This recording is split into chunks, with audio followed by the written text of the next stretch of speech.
Hi mga buddy!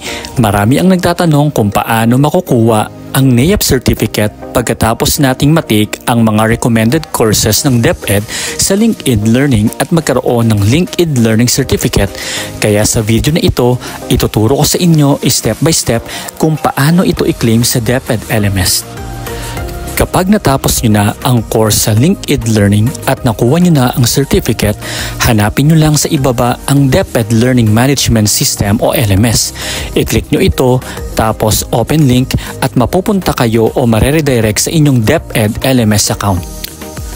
Pagkatapos, basahin nyo muna ang instructions tungkol sa before taking the NAEP assessment at after passing the NAEP assessment dahil ito ang magiging gabay nyo para makuha ang NAEP certificate.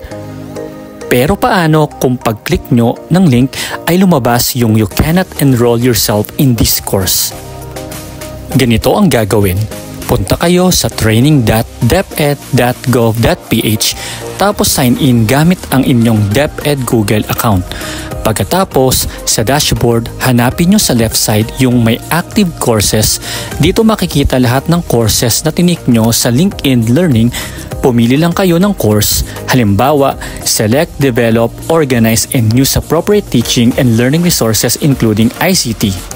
Pagbukas ng course, may mga activities kayo na kailangang tapusin. Sa unang activity, kailangang gumawa ng brief reflection at i-upload ang LinkedIn Learning Certificate na tugma sa session title. May iba pang sessions na kailangan ding i-upload ang certificates, kaya siguraduhin na makumpleto ang mga activities na ito. Kapag makumpleto nyo na ang mga activities at na-upload ang mga kailangan na certificate, proceed na sa assessment.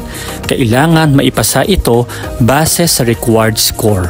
Kapag pumasa na, automatic na marirelease ang NAEP certificate at pwede nyo na itong i-download at i-print.